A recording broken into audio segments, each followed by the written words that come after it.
Hello hello my sweet summer child, কেমন আছো তোমরা? জানি আমার চেহারা থেকে ভিড়মি খাচ্ছ, আমিও ভিড়মি খাচ্ছি এবং এই জন্যই চেহারার এই হাল করা। এই রোদটাকে ধরে রাখার জন্য আজকের ভিডিওটা করা। জানি চেহারা খুব বাজে দেখাচ্ছে বিকজ এক পাশ থেকে আলো পড়তেছে, অন্য পাশে অন্ধকার। এই মেমোরিটা বছরের 2টা মাস আমার সাথে থাকে, সো একে ধরে রাখতে চাই on camera. Hello everyone, this is Musa, welcome to মুসার বইযাত্রা। এখানে যা কিছু ঘটে বই নিয়ে ঘটে। প্রতি 1 মাস পর পর আমার গত 1 মাসে কি পড়া হলো, কি দেখা হলো, করা হলো, এইসব নিয়ে আড্ডা দেই। কোনো কারণে এটা আপনাদের সব থেকে প্রিয় কন্টেন্ট। এবং মে মাসে বই পড়া হয়েছে কম, কিন্তু 10টা বই শেষ হয়েছে।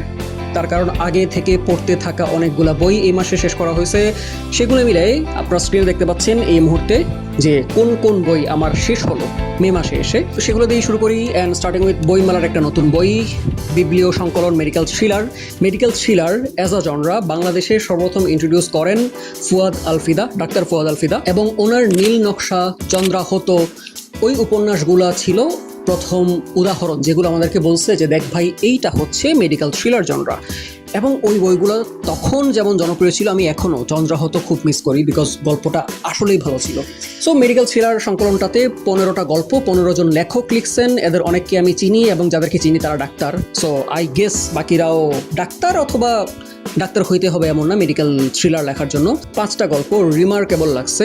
একটা গল্প নিয়ে কথা বলবো, কারণ এই একটা গল্প আমার কাছে মনে হয়েছে যে খুবই ইউনিক, এবং এই টাইপের কাজ বা এই কনসেপ্টের উপর কাজ আমি আরও দেখতে চাই। সেটা হচ্ছে SM নিয়াজ মাওলা ভাইয়ার জিরো পেশেন্ট প্রটোকল গল্পটা। নিয়াজ মাওলা, তিনি যেহেতু জাতিসংঘের আন্ডারে কক্সবাজারে রোহিঙ্গা ক্যাম্পে কাজ করেন, সো ওনার আইডিয়া আছে যে একটা সিস্টেমের আন্ডারে অনেক সংখ্যক মানুষের মেডিকেল নিডগুলা মিট করা হয়, এবং সেটা আবার চালিত হয় একটা বড় সংস্থার দ্বারা। এখানে সিস্টেমেটিক্যালি কত কিছু ঘটানো সম্ভব সেটা সম্পর্কে উনি সম্যক অবগত।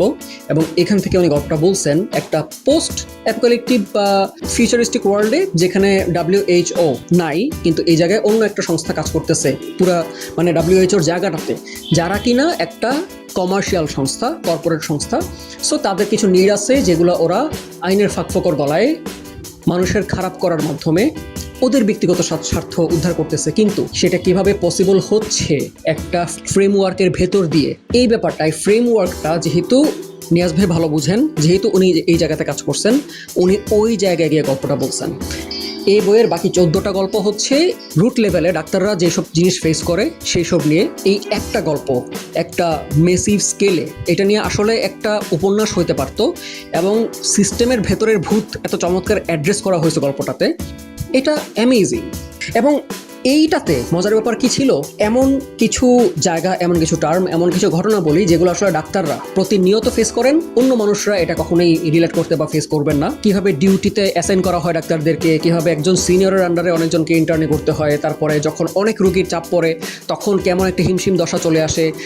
এইগুলা নিয়ে আমি গত ঈদে আমার এক জুনিয়রের সাথে, যে ইন্টার্নি করতেছে, তার সাথে আড্ডা হয়েছিল। আমি কিছুটা রিলেট করতে পারছি যে আসলে ওখানে কি ঘটতেছে।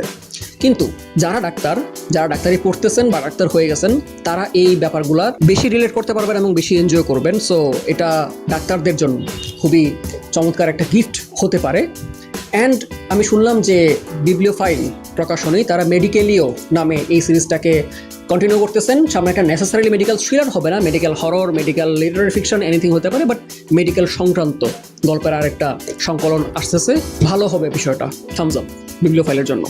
একটা কমিক পড়ছি মফিজউদ্দিন, এটা রিড করা আসলে, এটা বছরখানেক আগে 5টা ইস্যু আসছিল, সেগুলা আবার ভলিউম হওয়ার পরে আমি প্রথমবার আবার পড়লাম ভলিউম আকারে। এইরকম কমিক বাংলাদেশে দ্বিতীয়টা হয় নাই। মফিজউদ্দিনের প্লটটা নিয়ে একটু শোনাই, খুব ইন্টারেস্টিং। প্রথমে দেখা যায় যে একটা দল, তারা খনন কাজ চালাচ্ছে এবং সময়টা ব্রিটিশ আমল।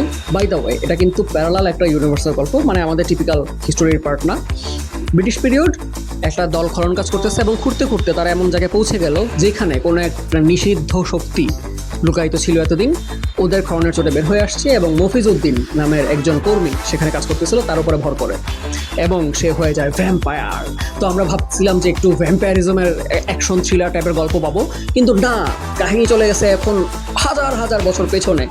চলে গেছে একটা এলদ্রিজ হরর গল্পে, যে একটা কোনো একটা এন্টিটি ওই একটা দ্বীপে বাস করে, সেই দ্বীপের মধ্যে অনেক বড় বড় দানব আর এরকম জিন বাস করে। তো ওই জিনটা কোনো একটা অপরাধ করছিল, তাকে শাস্তি দিয়ে আটকে ফেলছে এই জায়গাটাতে, যে জায়গাটাতে খনন কাজ করা হয়েছে বর্তমান সময়ে বা ওই ব্রিটিশ আমলে। এইরকম কি বলবো, একদিকে হচ্ছে কসমিক লেভেলের হরর এন্টিটি নিয়ে কাহিনী, অন্যদিকে ব্রিটিশ পিরিয়ডে একটা পিরিয়ডিক ড্রামা। এই যে মফিজউদ্দিন এখন ভ্যাম্পায়ার হয়ে গেছে, তাকে নিয়ে আমরা অ্যাকশন থ্রিলার দেখবো কিনা সেটাও একটা প্রশ্ন, এবং এটা আদৌ হরর জনরার কমিক থাকতেছে কিনা সেটাও প্রশ্ন। এর মধ্যে আমরা দেখলাম কি অনির্বাণ নামের একটা চরিত্র সে মাথা তুলে দাঁড়াইছে, এবং অনির্বাণকে নিয়েই আলটিমেটলি ফাহিম আঞ্জুম রুম্মান তার অ্যানিমেটেড সিরিজটা চালিয়ে গেছেন। তো মফিজউদ্দিন আসলে কি অনির্বাণকে লঞ্চ করার জন্য একটা প্রজেক্ট ছিল, নাকি এইটা কন্টিনিউ করা হবে অ্যাজ ইটসেলফ, সেটা আমরা এখনো জানি না। কিন্তু যারা কমিক লাভার তাদেরকে চোখে শান্তি দিয়েছে মফিজউদ্দিন, এবং এই জনরায় বা এই টাইপের গল্প যে বলা যেতে পারে, এবং সেটা এতটা যত্ন নিয়ে যে কাগজ খরচ করে, প্যানেল খরচ করে হলেও অ্যাকশনগুলোকে পর্যাপ্ত ব্রিদিং স্পেস দেওয়া হয়েছে এবং খুবই ধীরে সুস্থে গল্পটা আগাইছে। রঙের ব্যবহার এখানে খুবই ইন্টেনশনাল ছিল, বেশিরভাগ জায়গাতে অন্ধকার এবং লাল রং দিয়ে ক্যারেক্টারের মুড অথবা ইন্টেনশন প্রকাশ করা, এই কাজগুলো খুব ভালোভাবে করা হয়েছে।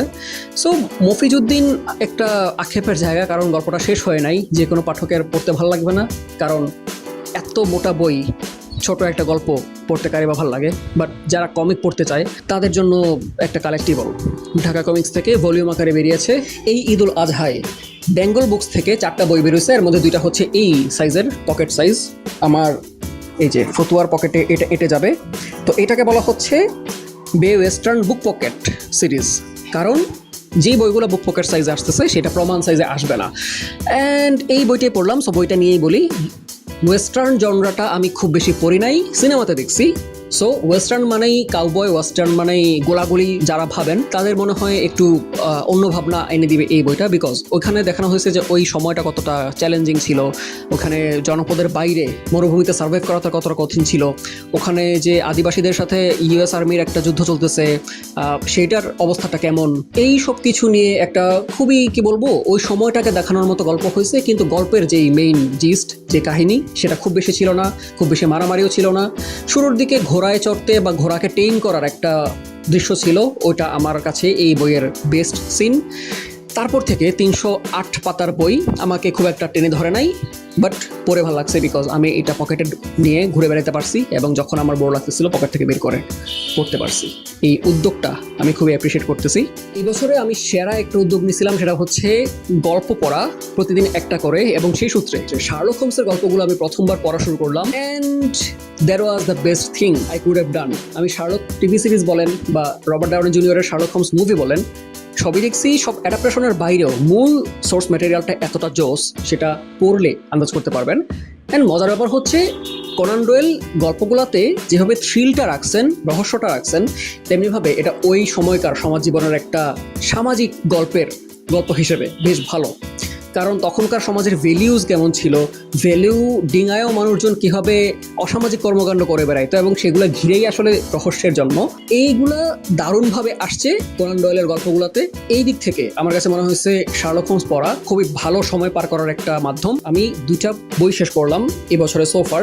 প্রথম বই শার্লক হোমসের প্রথম গল্পের বই the adventures of Sherlock Holmes, আর দ্বিতীয় উপন্যাস দ্য সাইন অফ 4। এবং মজার ব্যাপার হচ্ছে আমার জীবনে পড়া প্রথম শার্লক হোমসের কোনো একটা গল্প হচ্ছে দ্য সাইন অফ 4, যেটা খুবই পাতলা ছোট্ট একটা অনুবাদে পড়ছিলাম। ওটার নাম বাংলায় ছিল 4 হাতের স্বাক্ষর। এইটা রিভিজিট করা আমার জন্য বেস্ট একটা স্মৃতি এবং নস্টালজিক বিষয় ছিল। লিস্টের বাকি 4টা বইয়ের মাঝে অ্যান্ডি ওয়্যারের প্রজেক্ট হেইল মেরি নিয়ে আলাদা একটা বিশাল ভিডিও বানাইছি, ওটা দেখে নিতে পারেন। দ্য লস্ট মেডাল নিয়ে ভিডিও বানাচ্ছি না, কারণ এটা খুব নিশ পাঠকদের জন্য। অলসো টিনের বই নিয়ে বলার কিছুই নাই, আপনাদের ভালো লাগবে, খুবই সিম্পল বই, পড়বেন। নলেজ লকার নিয়ে আলাদা একটা বিস্তারিত ভিডিও বানাবো। ওই ভিডিও বানানোর জন্য আমি বইটা তৃতীয়বার, মানে 2 বছরে আলাদা আলাদা করে 2বার পড়লাম। আই হোপ বইটা বানায় উঠতে পারবো। কিন্তু মাহারিন ফেরদৌস, ওনার ছোট গল্প পড়তেছি এখন। She has become one of my most favourite authors of present time. জননীর নাভিমূলে গাঢ় হয় লাঞ্ছনার ক্ষত, স্মৃতিভদ্র দিদির গল্পের বই। ওনার প্রথম গল্পের বই আমার পড়া হচ্ছে এইটা, এলনা বেলেনা। এবং এই দুইটা ছোট গল্পই ওনার সোফার প্রকাশিত হয়েছে আর কি, ছোট গল্পের বই। আমার গত কয়েক বছরে যত সাম্প্রতিক বাংলাদেশি গল্পকারদের লেখা পড়ছি তাদের মধ্যে ওয়ান অফ দ্য বেস্ট হচ্ছে স্মৃতি ভদ্রদিদির গল্প। ওনার রসুইঘরের রোয়াক যদিও বেশি বিখ্যাত, কিন্তু রসুইঘরের রোয়াকের বাইরেও ওনার যেই ফিকশনের ভাষা নিহিত আগুন দিন পড়ে আমার খুবই ভালো লাগছে, এবং এইটাও পড়ে আমার খুবই ভালো লাগছে। তো ভাষার জন্য হলেও বা ক্লাসিক বাংলা সাহিত্য পড়ার আনন্দের জন্য হলেও ওনাকে একবার ট্রাই দিয়ে দেখতে পারেন। সিনেমার মধ্যে কয়েকটা সিনেমার নাম উল্লেখ করতে হয়। First of all project Hail Mary সিনেমাটা আপনারা দেখবেন, পাইরেটেড হোক বা সহি উপায় হোক দেখে নিয়েন। রোহিত সিনেমাটা হলে গিয়ে দেখেন পারলে। আপনি এইখানে এই ভিডিও দেখতেছেন তার মানে তো হচ্ছে আপনি অ্যাটলিস্ট গল্প পছন্দ করেন বা গল্প পড়েন। সো একটা গল্প আপনাকে চ্যালেঞ্জ করতেছে ভাবার জন্য, সেই চ্যালেঞ্জটা নেওয়ার জন্য রোহিত দেখতে পারেন। আচ্ছা, রোহিত দেখার পর মাথায় আসলো লাইফে যেই সকল গল্পগুলো পড়ছি, মানে বই যেগুলো আমাকে ওভাবে ভাবতে চ্যালেঞ্জ করছে, লাইক রোহিত ডিড, এইসব বই নিয়ে একটা রেকমেন্ডেশন ভিডিও করা যেতে পারে, কি বলেন? Apart from all metaphors, all hidden messages, দেখার মতো একটা সিনেমা হচ্ছে রোহিত। এটার ভিজুয়াল গ্রামকে এত সুন্দরভাবে ফুটিয়ে তুলছে, আমার মনে হয়েছে যে যত সময় গ্রামে কাটাইছি সবটার প্রতি একটা হোমাজ পাইলাম। এমনিতেও একটা প্রেমের গল্প হিসেবে খুবই সুন্দর। ঈদের ছবি তার মাঝে বনলতা সেন দেখবো ভাবছিলাম, সেটা আমার শহরে নাই, ঢাকায় গিয়ে কোনো এক সময় দেখা হবে, কিন্তু মে মাস তো পার হয়ে গেছে ততক্ষণে। সো ফার এই ছিল মে মাস। আপনার কেমন কাটলো জানাতে পারেন কমেন্টে। আর আগামী মাসের পরে বছরের প্রথম 6টা মাস শেষ হলে আমরা কিন্তু 6 মাসের হালখাতা নিয়ে আসছি মুসার বই যাত্রায়। আবারও যদি দেখা হতে হয় বই নিয়ে আড্ডায় মুসার বই যাত্রায়, তাহলে প্লিজ আমাকে আবার সামনে আসার সুযোগ করে দিবেন, চ্যানেলটাকে সাবস্ক্রাইব বা পেজটাকে ফলো করে। আর আনটিল মাই নেক্সট আপলোড, ভালো থাকবেন বইয়ের সাথে।